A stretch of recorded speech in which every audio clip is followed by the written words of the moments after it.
ser iwassal xandira politika.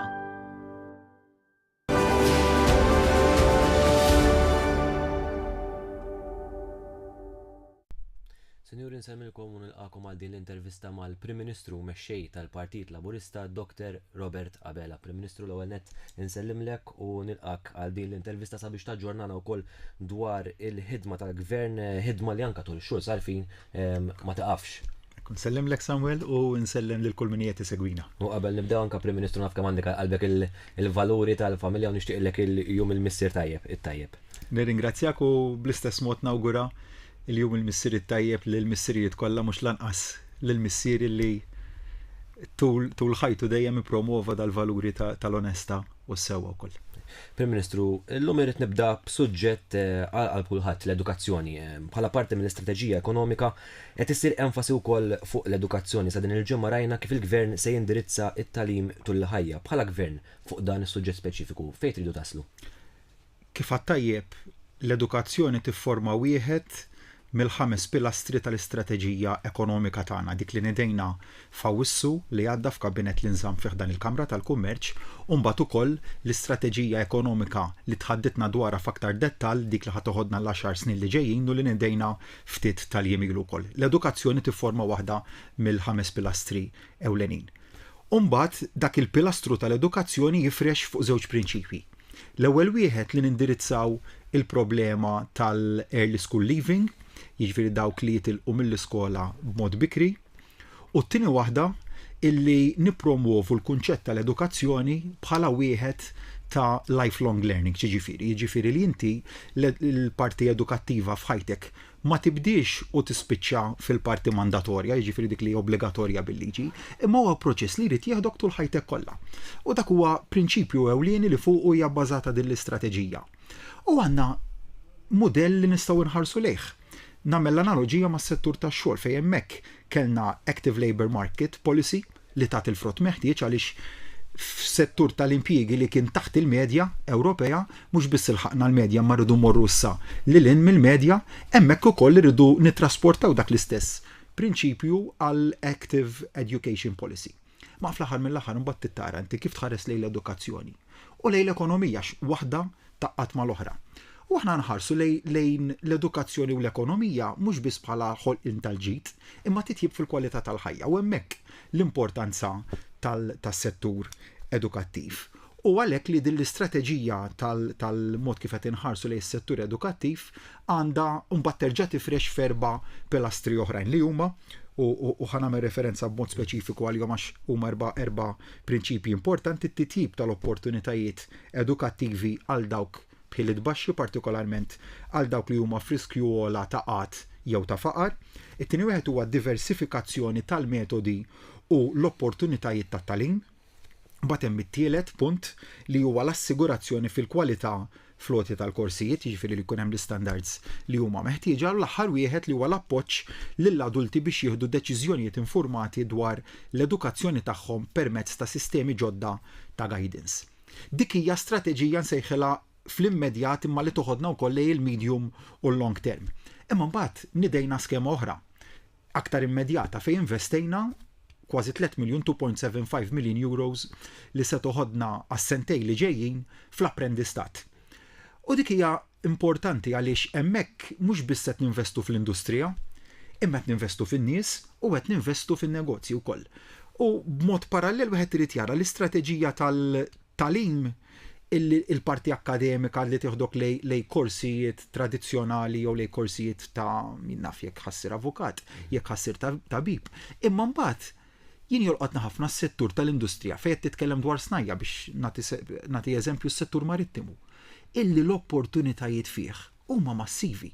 U għalhekk l-importanza li wieħed jibqa' jħarreġ lilu nnifsu għaliex it-taħriġ, l-edukazzjoni fiex jissarfu f'opportunitajiet aħjar fil-ħajja u jekk hemm ċavetta, l-prem ċavetta ta' titjib fil-kwalità tal-ħajja u ta' kif inti tista' tavvanza l-qoddim fil-ħajja, bla dubju hija l-edukazzjoni. L-edukazzjoni akademika, Imma mbagħad l-edukazzjoni mhijiex biss dik akademika, ma jekk qed nitkellmu fuq ħiliet fis-snajja, imma wkoll mbagħad l-edukazzjoni li nsejħilha li titgħallimha mit-triq u hemmhekk fejn l-apprendistat jgħinek ħafna għaliex inti tieħu l-esperjenzi minn fuq il-bank tal-iskola, minn fuq il-bank tal-università, minn fuq il-bank ta' istituzzjonijiet bħal kastu oħrajn li qed jagħtu servizz eċċellenti, imma mbagħad l-esperjenza fuq il-post tax-xogħol. Dik hija kważi ngħid esperjenza li ma tissostitwija kien niftakar meta kont l-università nagħmel il-kors ta' avukat titgħallem ħafna mill-aspett ekonomiku, mill-aspett akademiku, imma mbagħad meta tibda tipprattika ġewwa l-qorti u tibda tara l-esperjenzi tal-ħajja u tara ir-realtà kif inhi li inti titrasporta dak li tkun tallimt fil-kodba għal-realtà kif titħaddimha. Dik hija esperjenza unika u għalhekk dal-investiment li għamilna fl-apprendistat li huwa wieħed qawwet nitkellmu kważi 3 miljun euro propju biex inti tkun tista' tagħti dik l-exposure meħtieġa lil studenti li għadhom tilajn mixin il-qudiem fil-karriera tagħhom tagħtihom l-esperjenza meħtieġa imma mbagħad fl-aħħar mill-aħħar ukoll li lil min ħaddem tagħtih nies li huma mimlijin b'talent b'riżorsi sabiex wieħed ikun jista' jinvesti fihom u jibqa' mixi l-qudiem. Ovvjament illum id-dinja tinbidel ovvjament il-workforce ta' pajjiżna kemm hu tajjeb li tkun adattata mar-realtajiet tal-lum mhux hekk. Kruċjali x'aħna fl-aħħar mill-aħħar ma rridux li l-ħaddiema Malti wawċin jieħdu l-aqwa jobs f'pajjiżna u dik ir-risposti iva. Imma biex inti tieħu l-aqwa opportunitajiet bil-forsi rid ikollna upskilling tal-workforce tagħna u dik taqqad preċiżament mal-edukazzjoni. L-aqwa talent jien nemmen fil-ħaddiem Malti li għandu l-aqwa talent. Imma dak it-talent ma tridx tara inti li naf biżejjed, qatt ma tgħid li taf biżejjed, ma kontinwament tittaġġorna lilek innifsek tibqa' tistudja, tibqa' titgħallem mill-esperjenzi anke tal-persuni li jkunu madwarek. Ma dan huwa proċess sabiħ li qed inniduh ukoll f'din il-viżjoni li għandna għas-settur edukattiv. Prim Ministru ħabbart ukoll l-estensjoni tal-miżura ta' tnaqqis tat-taxxa tal-boll. Għaliex ittieħdet din id-deċiżjoni meta diġà l-pajjiż qed jipprospetta rkupru ekonomiku dan ma ngħidux kien jgħidu rapport wara ieħor ekonomiku. Għaliex importanti li nibqgħu ngħinu lin-nies. U dak huwa prinċipju ewlieni li dan il-gvern huwa konvint fih u nemnu li jkun kontrosens li meta għandek l-ewwel sinjali b'saħħithom ta' rkupru ekonomiku li inti tiġbed lura l-assistenza li tkun qiegħed tagħti. Din kienet miżura illi kienet game changer f'Ġunju tal-2020 tas-sena li għaddiet fejn dakinhar fit-8 ta' Ġunju kellna deċiżjoni x'nieħdu qudiemna jew inħallu dan is-settur jimxi waħdu u naraw kif se jsiru l-affarijiet, jew nagħmlu miżura intervent b'saħħtu illi kien intis biex jagħti stimulu lis-settur. U d-deċiżjoni tal-gvern kienet waħda ambizzjuża setet li kieku ma studjajniex sew. Kellna pariri li mhux se naħdu d-deċiżjoni tajba u li dak li konna se nagħmlu ma kienx se jkollu effett pożittiv u kien se jissarraf biss f'tnaqqis ta' ġbir ta' taxxi għall-gvern. Ma ġarax hekk. Ma ġarax hekk għax studjajna d-deċiżjoni sew, ħadna l-pariri diversi kemm mill-ekonomisti kemm mill-plejers fis-settur. Kien is-settur innifsu li resqilna l-qudiem din il-proposta u d-deċiżjoni mbagħad iddeċidejna. Isna ħafna imma mbagħad iddeċidejna. U d-deċiżjoni tat il-frott tagħha. Tat il-frott tagħha mhux biss għaliex kellna xahar wara xahar ta' bejħ rekord ta' proprjetà, imma kienet miżura importanti immens għaliex żammet l-ekonomija ta' pajjiżna mixja l qudiem u il-kol kemm aħna nafu li għalkemm il-kostruzzjoni mhix kif forsi qed tingħata l-impressjoni żbaljata l-uniku settur ekonomiku, l-uniku mutur tal-ekonomija f'pajjiżna le. Hija settur importanti għall-ekonomija tagħna ma wieħed minn diversi. U llum l-ekonomija tagħna is-sabiħ tagħha huwa li hija waħda diversifikata. Li m'għandek settur wieħed illi jikkapparra prattikament l-ekonomija kollha ta' pajjiż, imma meta tara ċart ta' diversi setturi ekonomiċi f'pajjiżna tara tant niċeċ u dak huwa importanti. Ma lura d-domanda tiegħek x'kellek dil-miżura illi mbagħad l-effett li kellha fuq diversi servizzi anċillari li jaħdmu f'dan is-settur importanti għal pajjiżna li baqgħet għaddejja baqgħet tiġġenera xogħol salvagwardjajna l-impjiegi, erġajna issa dil-ġimgħa kellna statistika oħra sabiħa li bqajna naqsu ir-rata ta' qatt f'pajjiżna ġifieri qegħdin sew issa taħt il-pre-pandemic levels. Imma għalhekk kienet nemmen deċiżjoni għalija u fl-aħħar mill-aħħar mbagħad meta ta' sara tfisser li tant persuni iffrankaw eluf ta' euro. met inti kellek dil-miżura il-min tit-targetja tolqot lil dawk illi qed jixtru proprjetajiet maġġorment taħt l-400,000 euro. Mela, dit-tnaqqis tat-taxxa kemm tal-purchase kif ukoll tas-sales tax, jiġifieri rata tat-taxxa tal-xiri u tal-beħ tal-proprjetà.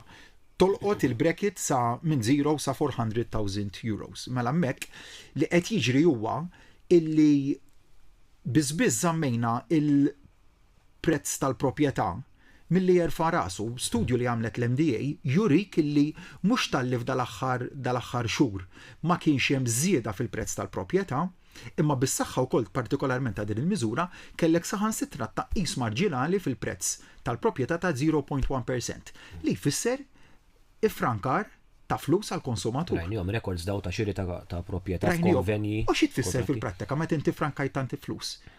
Ikkelli ħabib tiegħi li qalli dak li frankajt f'taxxa investejtu fi kċina għal-post. U dak li kien se jkolli nissellef biex nixtri kċina bil-traħħis fit-taxxa li kelli stajt nixtri kċina. Da jfissru dan il-miżuri jiġifieri hemmhekk dil-miżura li issa se testendi għal konvenji sa Diċembru illi ġej. U mbagħad dak il-konvenju jkun jista' jiġi firmat sa Ġunju tas-sena ta' wara. Hemmhekk li tissarraf mhix miżura kosmetika, ma hija miżura li l-istatistika turik kemm kienet waħda effettiva, ma mbagħad l-esperjenzi tan-nies li jgħidulek kemm kienet miżura effettiva. U x'għandna llum ikkumparat mal-2012. Illum għandna 150,000 familja li huma sidin ta' darhom. 30,000 familja iżjed li hija sidin ta' dara milli kellna fl-2012. Dik mhix figura żgħira, hija figura b'saħħitha immens. Għandna f'pajjiżna aktar minn 80% madwar 80 ftit iktar minn 80% tal-poplu tagħna li huwa sitt ta' daru. Dawk huma realtajiet, jiġifieri tqabbilha mal-bqija tal-Ewropa tara kemm pajjiżna qiegħed tajjeb ħafna f'dan is-settur li inti għandek maġġoranza assoluta tal-popolazzjoni li hija sitt ta' dara. Prim Ministru, f'din il-laqgħa fejn ġiet dwarat anke l-istrateġija ekonomika dan il-gvern inti irreferejt għal diversi temi oħra. Tista' tispjegalna ftit uħud minn dawn it-temi x'kienu fost oħrajn semmejt inti l-industrija għadna kemm semmejnija ftit tal-ħinilu tadatta realtajiet ġodda. Dan il-punt partikolari x'rid tgħid bih? Iva, x'nafu aħna li għandna targets ambizzjużi li ssettjat il-Kummissjoni Ewropea li bħala pajjiż qbilna magħhom li jikkonċernaw it-tnaqqis fl-emissjonijiet. Targets huma ambizzjużi jiġifieri huma kkumparati mal-livelli li kellna fl-1990 bħala Ewropa, u mbagħad għandek targets intermedjarji ta' sal-2030 u mbagħad target iktar ambizzjuż sal-2050. U aħna nafu f'pajjiżna li huma tnejn is-setturi li minnhom nistgħu innaqsu l-emissjonijiet. L-ewwel wieħed it-trasport, mela hemmhekk iridu nimxu minn trasport li jaħdem bl-ICE, jiġifieri l-internal combustion engines, għal vetturi li huma elettrifikati, dak huwa l-iktar settur li aħna nistgħu innaqsu l-emissjonijiet. It-tieni settur li pajjiżna jista' jnaqqas l-emissjonijiet minnu huwa dak tal-kostruzzjoni. U għaliex hemm daż-żewġ setturi prattikament biss li minnhom nistgħu innaqsu? Għaliex il-qalba għal enerġija aktar nadifa pajjiżna diġà mela inti għandek pajjiżi Ewropej saħansitra li għadhom jiddependu fuq il-faħam. Dak huma realtajiet, aħna pajjiżna għamel il-qabża mill-heavy fuel oil li kienu irrelegawna bih ta' qabilna għal gas naturali numru ta' snin ilu. Hemmhekk għandna ambizzjonijiet aħna li jridu jaħduna saħansitra li fis-snin li ġejjin nimxu għal hydrogen u nimxu wkoll għal green hydrogen. Hemmhekk għandna pjan ambizzjuż semmejna il-tieni interconnector. Imma it-tnaqqis tal-emissjonijiet f'dak is-settur jibqa' limitat. Mhux l-istess iżda meta qed nitkellmu fis-settur tal-kostruzzjoni. Hemmhekk għandna l-potenzjal illi jekk se naraw din l-isfida bħala opportunità, hemmhekk hemm fejn naqsu dawn l-emissjonijiet. U x'għamilna bħala gvern? Insemmi biss fil-pjan ta' reġenerazzjoni dak ta' sena ilu nidejna skema biex inċentivajna lil min jaħdem f'dan is-settur jaqleb l-inġenji li juża għal oħrajn iktar eco-friendly kif fil-fatt sar kellna skema li litteralment inħatfet mill-diversi players li jaħdmu f'dan is-settur tal-kostruzzjoni u kienet skema li uriet id-direzzjoni tal-gvern li juża l-inċentiv sabiex jgħin lill-industrija li tagħmel dal-bidliet. X'inhuma x'ismajna mis-settur għax fl-aħħar mill-aħħar dan mhumiex biss x'jaħseb il-gvern ma il-ħsieb tal-gvern, il-prinċipji tal-gvern jitfasslu wara li inti tkun tkellimt ma' ħafna stakeholders. X'tallimna minn is-settur? l-użu ta' materjali ġodda. Waqt li konna din fid-diskussjonijiet, issemma lilna metodu pjuttost innovattiv tal-użu tal-kork tas-sufra bħala metodu ta' insulation. Dawn huma li rridu nħarsu lihom. It-tieni punt li semma wieħed interessanti immens. L-użu tal-IPC, dak li huwa jisseħ bħala l-Energy Performance Certificate, bħala li mill-użu li għandu l-lum, ġviri l-lum għandu użu limitat, dan il-mod kif inħarsu lejn dan iċ-ċertifikat jinbidel sabiex ikun jista' jkollna wkoll grading tal-proprjetajiet tagħna. Mela proprjetà li hija graded bħala A, bħala B, bħala C, ġifieri jkollok proprjetajiet illi il-valur tagħhom fosthom fil-mod kif huma energy efficient ikun jibda jiġi graded b'dan iċ-ċertifikat. Dawn huma sfidi li ma nistgħux noqogħdu nħarsu lejhom u ma natwawx, issa dawn huma l-prinċipji dan xtana s-settur u s-settur huwa innovattiv ferm f'dan l-aspett. Issa sta għall-awtoritajiet ġodda fost oħrajn il-Building and Construction Authority li nidejna sabiex dal-prinċipji tpoġġihom fil-prattika. U għalhekk il-BCA li hija l-awtorità regolatorja l-ġdida f'dan is-settur diġà bdiet ħidma intensiva hemmhekk. Imma mhux se tkun kif forsi ħasbu ħafna awtorità biex toħnoq is-settur mel inti l-emissjonijiet tnaqqashom billi tnaqqas l-attività ekonomika. Dik tkun ħfef triq. U mela ma tistax taqbad tnaqqas l-attività ekonomika u jonqsu l-emissjonijiet vera. Imma jonqsu wkoll l-impjiegi, jonqsu wkoll l-investiment, jonqsu fl-aħħar mill-aħħar il-flus fil-but tan-nies. Mela aħna li rridu naraw mhux li l-emissjonijiet innaqsuhom billi naqsu l-attività ekonomika, imma billi l-iżvilupp li jkollna jkun wieħed aktar intelligenti. Li da jotta s-settur tal-kostruzzjoni, jotta l-kwalunkwe settur ieħor, mhux naqqas l-attività ekonomika ma tagħmilha b'mod iktar intelligenti. L-istess jotta l-ġenerazzjoni tal-enerġija u jotta l-kwalunkwe settur ieħor li tista' titħadded dwaru. Prim Ministru, anka ċen semmejna trasport u l-emissjonijiet, rajna anka dil-ġimma numru ta' konsultazzjonijiet partikolarment fuq trasport niftakar dwar meta għandhom jitnaqsu, meta għandhom ġiddu iktar importati vetturi b'internal combustion engines. Kemm importanti anka li nisimgħu il-vuċi tan-nies, il-leħen tan-nies permezz ta' dawn il-konsultazzjonijiet pubbliċi. Dejjem u l-prinċipju hemmhekk jerġa' jibqa' li dik il-qalba li semmejt inti ma tistax issir billi nixħtu iżjed biżiet fuq in-nies. Imma uħdimna bil-kontra x'għamlet Transport Malta. Zidna ftit tal-ġimgħat ilu l-inċentiv, u qed nitkellmu inċentiv ta' eluf ta' euro, biex persuna tiġi inċentivata taqleb il-vettura tagħha li taħdem bl-internal combustion engine, jiġifieri vettura petrol jew diesel fi kliem sempliċi, għal waħda li taħdem by electrification, jiġifieri jew hybrid. Dak huwa l-mod, mela billi żżid il-pis finanzjarju fuq in-nies, għaliex jekk int se żżid il-pis finanzjarju fuq in-nies tkun qed toħloq dibatija ġdida, mela aħna rridu mmorru lejn ninċentivaw lin-nies li jifhmu illi t-triq il-qudiem hija li ikollna iżjed electrification tal-flotta tal-vetturi tagħna. Jekk qed nitkellmu fuq is-single use plastics kemm l-importazzjoni u l-eventwali beħ tagħhom. Hemm irridu nġibu bidla fil-kultura. Irridu nifhmu aħna li iva huwa konvenjenti li tuża a disposable, disposable plastic plate jew disposable plastic glass.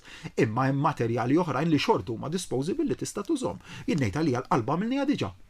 Kemm jista' jkun ma tużax affarijiet disposable, jekk ħatuża affarijiet li huma disposable, għandek materjali oħrajn. U allura fl-aħħar mill-aktar iktar milli kwistjoni ta' intervent leġislattiv bil-liġi dik tkun dejjem.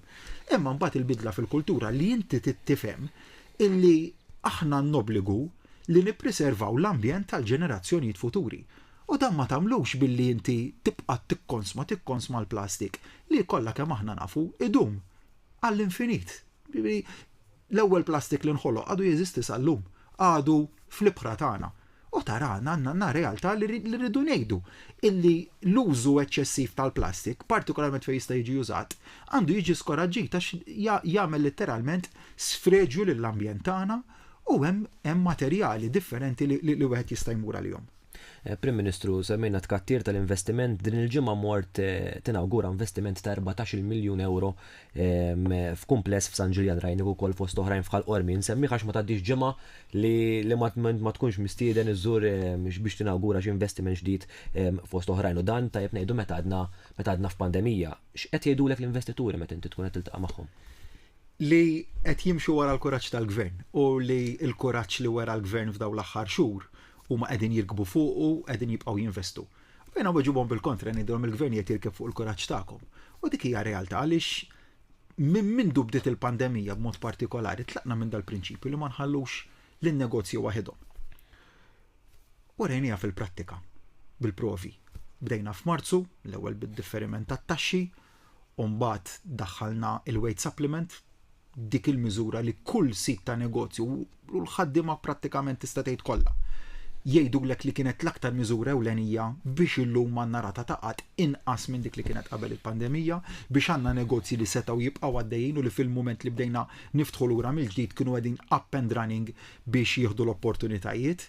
U mbagħad imxejna bl-istess prinċipju fil-pjan ta' riġenerazzjoni ekonomika 900 miljuni injettati fl-ekonomija tagħna, mbagħad ġajnu żajna l-istess prinċipju fil-budget fej flok morna l-budget ta' austerità wara tant xhur illi kienet ikollna nieħdu mir-riżorsi tal-pajjiż. Bil-kontra, morna għall-ikbar budget li qatt kellna f'pajjiżna b'enfasi partikolari fuq in-nefqa soċjali. Imma mbagħad in-negozji tagħna x'għamlu? Ma qagħdux jaħarsu, anzi baqgħu jinvestu dak l-investiment li semmejt inti 14 miljun. L-investitur tafx qalli kif bdiet il-pandemija bdejt ninvesti iżjed fih, ġifier kien diġà investiment li qiegħed hemmhekk, imma meta bdiet il-pandemija kellu l-kuraġġ għaliex rax kienet se tkun ukoll id-direzzjoni tal-gvern illi beda jagħmel restawr tal-binja baqa' għaddej bl-attivitajiet tiegħu, ma dan huwa s-sinerġija li jrid ikun hemm u li se jibqa' jkun hemm bejn il-gvern u l-privat. U semmejna dal-iżvilupp ta' 14 miljun euro. Ħanarġgħu mmur lura d-domanda ta' qabel li saqsejtni inti dwar is-settur tal-kostruzzjoni x'rajn hemmhekk żvilupp magħmul bil-galbu. Mela żvilupp kummerċjali, żvilupp turistiku tal-lukanda, fl-istess waqt imma kien hemm restawr tal-kappella ta' Santa Rita li litteralment, mela ma kienx tfisser spiża l-investitur, imma l-embellishment tal-erja juri kif għandu jsir l-iżvilupp f'pajjiżna. U hemmhekk li nixtieq nara l-pajjiż mixi l qudiem, mhux billi ngħidu ħanqaċtu loti tal-permessi tal-iżvilupp. Imma billi morru lejn streetscaping li huwa intelligenti. U mela m'għandniex problema f'pajjiżna li għandek żviluppi li mhumiex f'armonija ma' xulxin ftara triq waħda li tkun blokok ta' appartamenti li wieħed ma jgħix f'armonija ma' ieħor ġifier inti qed taraħ l-estetika l-mod kif qed tħares lejha. Tgħid hawn xi ħaġa li mhijiex qed toġobni fil-mod ta' kif huma l-binijiet u dan huwa il-messaġġ li nixtieq ngħaddi anke lil min qiegħed jipproċessa l-applikazzjonijiet. Tista' tażel ħfif triq u ngħidu ejja ndaħlu policy restrittiva għall-iżvilupp. Nistgħu nażlu hekk u dik tkun l-ħfef triq. Jew nistgħu nagħmlu iżda għażla intelligenti. U dan l-appell għall-għażla intelligenti li rridu nagħmlu li inti jkollok jekk qed tapprova, jekk l-awtorità tal-ippjanar qed tapprova permess, tibda tħares lejn l-aspett tal-estetika wkoll, mhux qed ngħid li ma tħares lejh, ma tarax f'iżolament mal-policy tal-iżvilupp, għax inti jista' jkollok żvilupp kif jiġri dejjem li iva jkun jgħaddi skont il-policy u jkun permissibbli skont il-policy, imma meta taraħ mbagħad fil-kuntest ta' triq ma jkunx hemm l-armonija viżwalment. Waħd binja ma taqqax mal-oħra u dak il-mod holistiku li rridu nħarsu bih lejn l-iżvilupp. Issa dan huwa l-mod tgħidli imma titkellem fil-prattika kif ħajissarraf. Waqt biex nagħti eżempju ta' x'irridu nħarsu lejh bħala gvern ukoll, waqt il-pandemija fil-pjan ta' riġenerazzjoni ekonomika ħabbarna l-akbar żvilupp industrijali li qatt kellna f'pajjiżna kważi ma' nofs biljun euro, ġifieri 500 miljun euro. Hemmhekk dal-proġett irid ikun xempju ta' kif qed inħarsu lejn l-iżvilupp mod ġenerali kemm għal dak li jirrigwardja il-materjali li se jkunu qed jintużaw, it-tekniċi tal-kostruzzjoni, l-inġenji tal-kuntratturi li jkunu qegħdin jaħdmu f'dan l-iżvilupp. Mela hemmhekk il-gvern issa irid jagħti it-template ta' kif għandu jsir l-iżvilupp f'pajjiżna. B'mod holistiku dejjem inti qiegħed ħares lejn l-affarijiet b'mod holistiku mhux bil-pezzi bukkuni, tgħid ħanara dil-biċċa waħda, mbagħad meta taqqat l-istorja tirrealizza li għandek waħda ma tikkombaċjax mal-oħra, li tittara dejjem l-affarijiet b'mod holistiku. U biex nagħti eżempju żgħir huwa l-mod ta' kif il-gvern immexxi minni ħares lejn l-affarijiet li inti tara id-diversi setturi li tibbilanċjhom flimkien u jkollok viżjoni holistika għal kull settur li tifhem li l-ambjent u l-iżvilupp irridu jgħixu flimkien. mhux iġibhom f'konflitt ma' xulxin, imma ġibhom f'armonija ma' xulxin. U dak huwa il-mod kif tittaħdem u nemmen li fil-pandemija tajna eżempju ta' dan il-messaġġ. X'kien l-eżempju prinċipali? Fejn dejjem mexxejna bil-prinċipju li ma tistax tgħid is-saħħa biss jew l-ekonomija biss, le, li titiġibhom flimkien. U tġibhom jgħixu mhux biss flimkien, ma li tifhem il-prinċipju ewlieni li waħda mingħajr l-oħra ma jeżistux. Li ma jistax ikollok saħħa mingħajr ekonomija b'saħħitha u viċe versa, ma jistax ikollok ekonomija b'saħħitha jekk is-saħħa tan-nies ma tkunx preservata. U għalhekk tgħid issa kif ħaddur fuq il-pandemija. Bil-forsa għaliex fl-aħħar mill-aħħar għadna ma ħriġniex mill-pandemija. U għalhekk il-pjan ta' reopening tal-gvern dejjem żamm ma' dan il-prinċipju li nkunu kawti. U nifhem li hemm min qed jgħidilna ma qed tkunu kawti żejjed, nifhem dak l-element forsi ta' frustrazzjoni. Imma nemmen li jkun aktar li nibqgħu nimxu b'dan il-prinċipju li passi meqjusa forsi żgħar imma wieħed li jibni fuq l-ieħor u neliminaw jew nimminimizzaw kemm jista' jkun is-sogru li jaf ikollna nreġgħu lura, dak jibqa' hemmhekk dak is-sogru. Imma rajna pajjiżi oħrajn fejn kellhom reopening plan ippjanat u kellhom jimbuttaw il-qudiem. Dak huma realtajiet tal-pandemija li qatt ma tafx għandek wara l-kantuniera. U għalhekk nemmen li dan l-approach li huwa kawt huwa dak li rridu nibqgħu mixin il-qudiem bih, mhux li nkunu kawti iżejjed fuq li iżejjed, imma li tkun kawt ħalli tilqa' għar-realtà li qatt ma tafx hemm jistennik.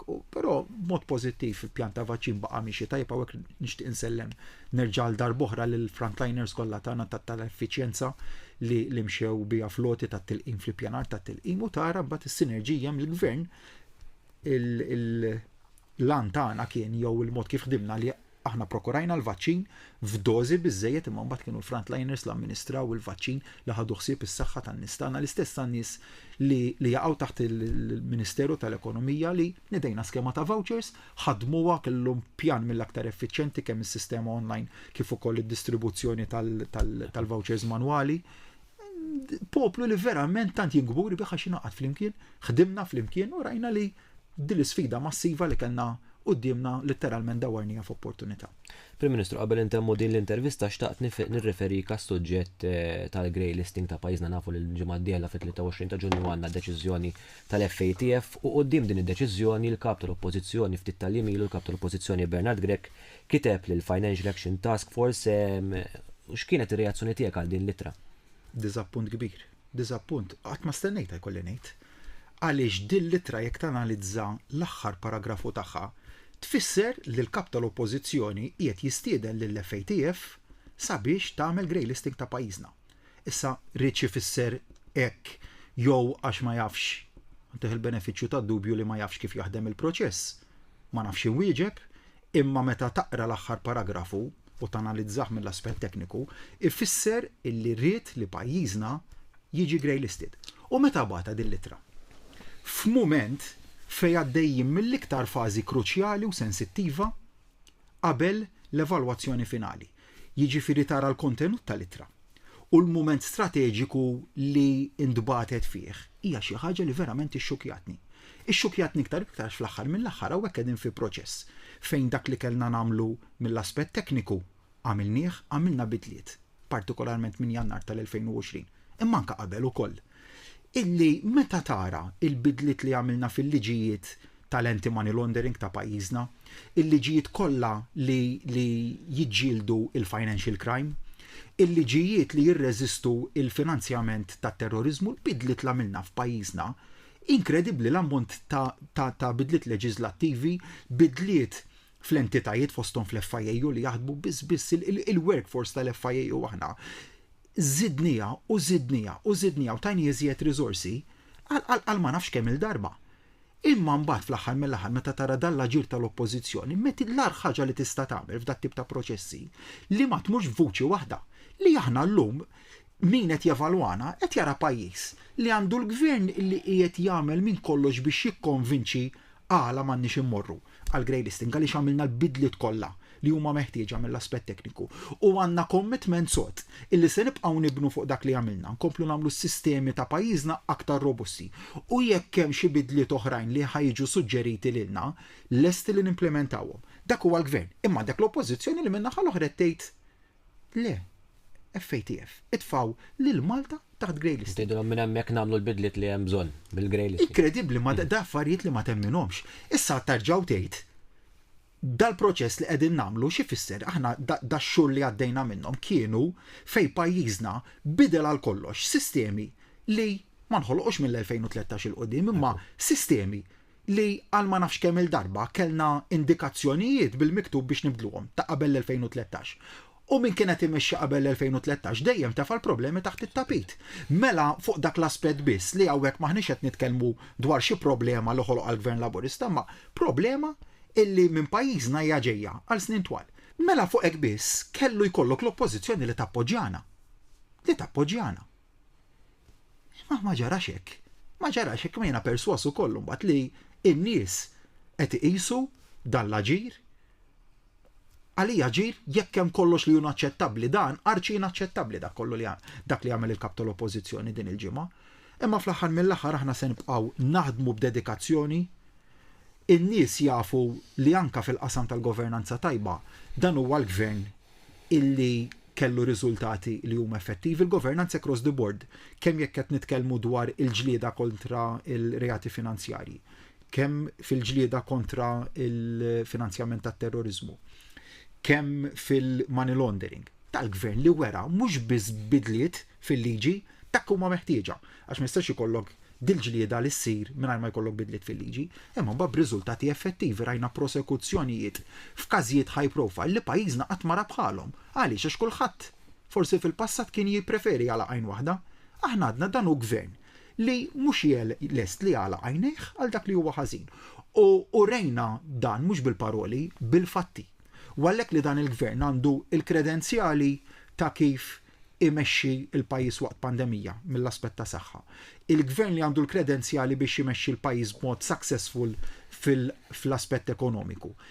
Il-gvern li għandu l-kredenzjali biex ikompli jibdel il-kultura ta' pajjiżna f'dak li hija governanza tajba. U dak li għamilna irid ikun parti mill-bidliet fil-kultura biex nieħdu lil dan il-pajjiż minn pajjiż li jagħmel passi ta' ġgant il-qudiem, imma li jrid issa jibqa' jiddefinixxi lilu nnifsu bħala pajjiż fuq quddiem nett.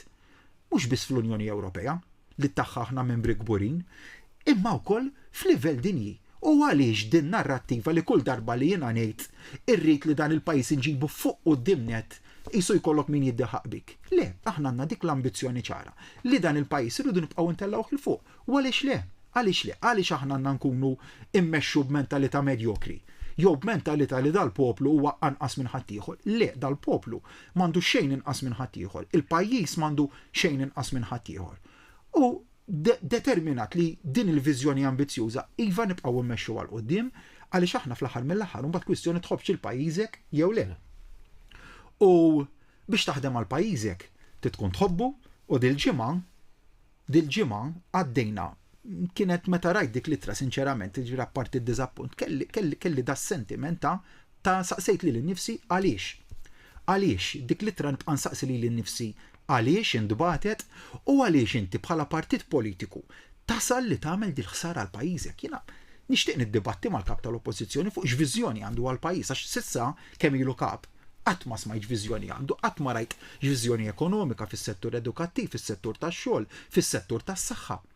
Endjet, meta tiġi biex tinfliġġi kemm jiflaħ ħsara, naħseb illi huwa kapaċi sew hemmhekk għaliex b'dak li rajna.